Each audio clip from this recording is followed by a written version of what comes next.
Donald Trump is melting down, and this Epstein stunt may be the beginning of his legal implosion. This is not politics anymore. This is exposure happening in real time.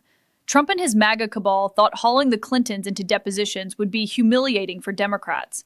Instead, it is detonating into a nightmare scenario for Trump himself.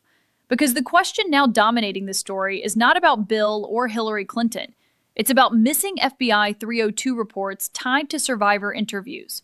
Interviews involving allegations that, when they were minors, they were sexually assaulted, and that Donald Trump's name appears in those accounts.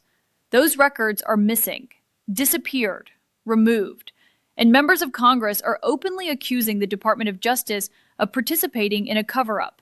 You cannot overstate how disastrous this is. When federal investigative records tied to child sexual assault allegations vanish while the accused is sitting in the Oval Office orbit, that is not clerical error. That is legal jeopardy territory. Trump believed he could weaponize Epstein with the same magical thinking he always uses. Scream louder, blame Biden, flood the zone. But this time, the spotlight is not moving. It is tightening. This is what panic looks like. And when authoritarian strongmen start losing control of the narrative, that is when the cracks become fractures. And right now, the fractures are spreading. Now let's talk about the lie. Because for years, Donald Trump has been telling the same story about Jeffrey Epstein. He barely knew him, didn't hang out with him, wasn't close. It was all exaggerated. Fake news, political hit job. That's the script.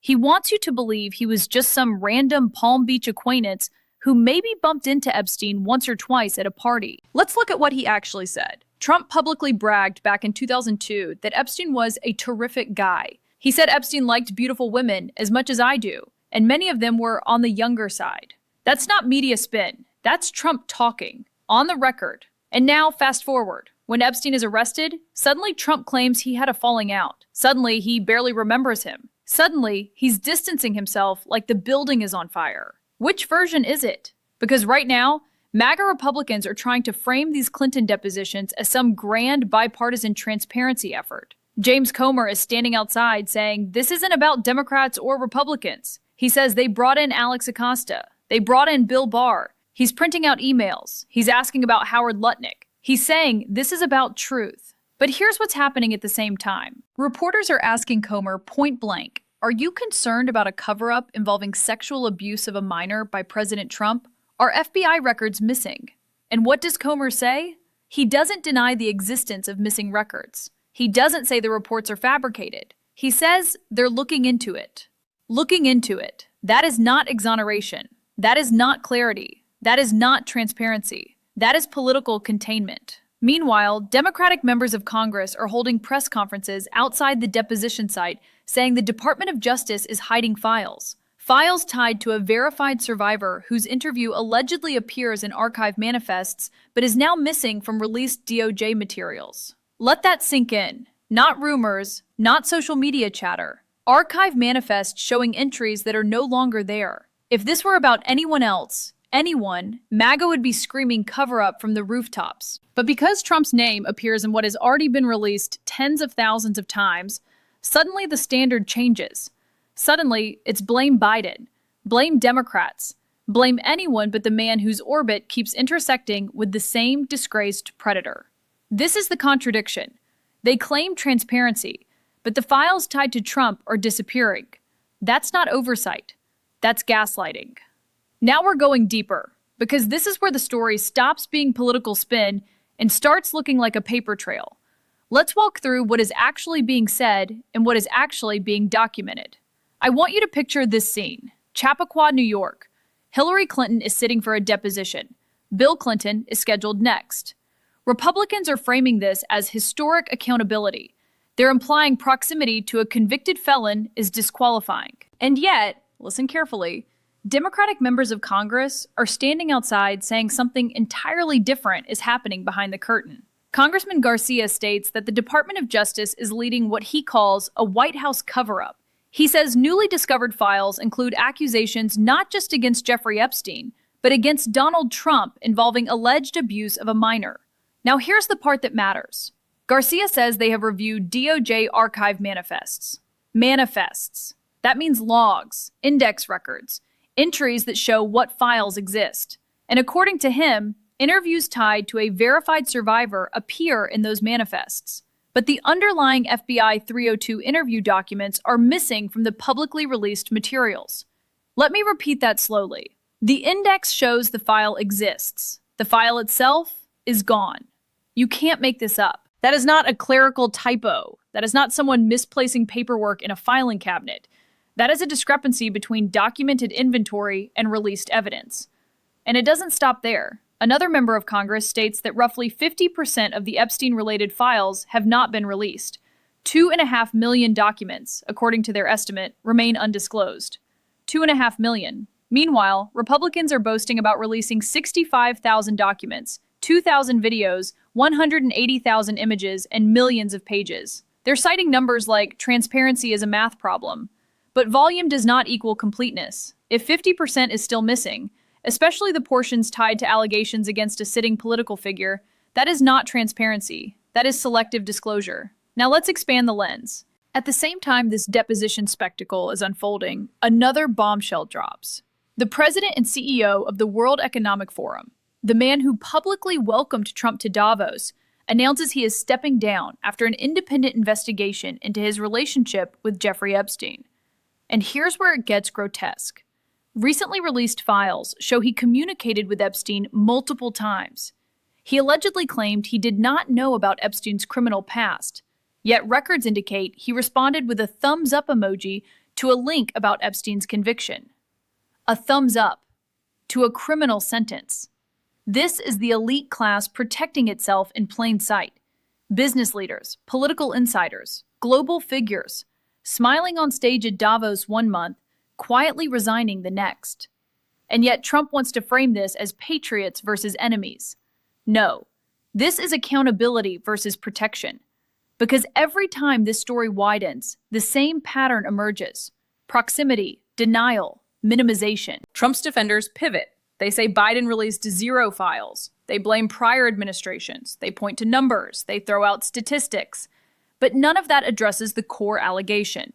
Why are specific FBI 302 interviews tied to survivor accusations missing from DOJ releases? That question is still hanging in the air, unanswered.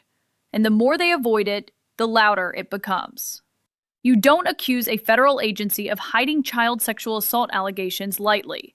That is nuclear-level language, and members of Congress are using it publicly, which means this is no longer fringe speculation. This is institutional conflict. If those files reappear, it's a scandal. If they don't reappear, it's a bigger scandal. Either way, the narrative Trump thought he was controlling is slipping. And when documented manifests show discrepancies, when officials are stepping down over Epstein ties, when survivor interviews are allegedly missing, that's not opposition research. That's a pattern. And patterns are what prosecutors build cases on. Now step back and look at the broader pattern, because this is not happening in isolation. This is not some random oversight hiccup. This is part of a collapsing ecosystem around Donald Trump. Every time pressure mounts, what does he do? He rants, he raves, he floods the zone with chaos. And right on cue, as questions about missing FBI files are intensifying, suddenly we're talking about Greenland again. We're talking about strategic Arctic takeovers. We're talking about Don Road Doctrine revival fantasies. We're talking about building domes and territorial acquisition like it's 1898. This is not strength. This is distraction on steroids. His Interior Secretary is out there describing Greenland as a bookend to Alaska, talking about ice coverage percentages and landmass comparisons like they're negotiating a real estate flip. Meanwhile, NATO ambassadors are entertaining discussions about Arctic positioning, while Russia and China are invoked as justification.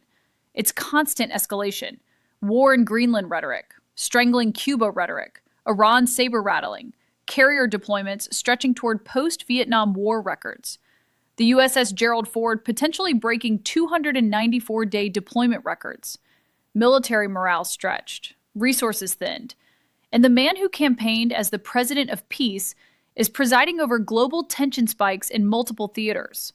This is not strategic clarity. This is frantic overcompensation. And domestically, The cracks are widening. His State of the Union viewership is plummeting compared to prior years. Ratings that once cleared the mid-40 millions are now barely scraping past the high 20s across major networks. That's not dominance, that's audience fatigue. In generic congressional ballot polling, Democrats are leading by 8 points. 8. In a polarized country, that margin is not statistical noise. That's warning siren territory. The American public is watching the chaos. They are watching the indictments pile up. They are watching civil liability findings. They are watching a convicted felon try to rebrand himself as the victim while questions about child sexual assault allegations hang unresolved in federal archives. And instead of addressing those allegations head on, what does the MAGA machine do? Blame Biden. Blame Democrats. Blame the media. It's the same script every time. But here's the problem. Repetition does not equal credibility. Trump has a business history littered with bankruptcies. Trump Steaks, Trump Casinos, Trump University. Ventures launched with bravado and collapsed under scrutiny. Overpromise, underperform, deny responsibility. Now apply that same pattern to governance. Overpromise strength, underperform stability, deny accountability. This isn't one misstep, it's systemic deterioration. When leaders start chasing foreign territorial fantasies while domestic legal exposure intensifies, that's not confidence, that's deflection. When elite figures connected to Epstein are quietly stepping down, when documented file manifests don't match released materials, when Congress members are accusing the Department of Justice of withholding evidence, that is not routine politics, that is institutional stress.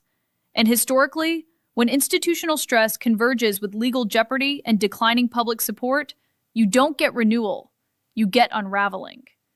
This isn't just another news cycle. This feels like late-stage desperation. Here's the bottom line. This is the difference between truth and propaganda, between accountability and protection, between survivors demanding justice and a political machine scrambling to protect one man's fragile ego. If the FBI 302 reports exist, they must be released.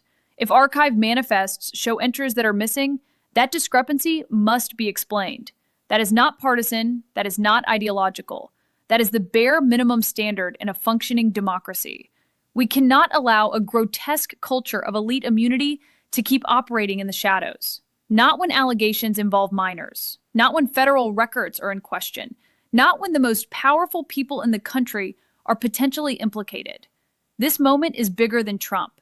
It's about whether the rule of law applies equally, or whether a cabal of political loyalists gets to decide what the public is allowed to see. So if you believe in transparency, if you believe in justice, hit subscribe. Let's keep building this community. Let's push this channel past the next milestone and support independent media, because the truth only survives when we refuse to look away.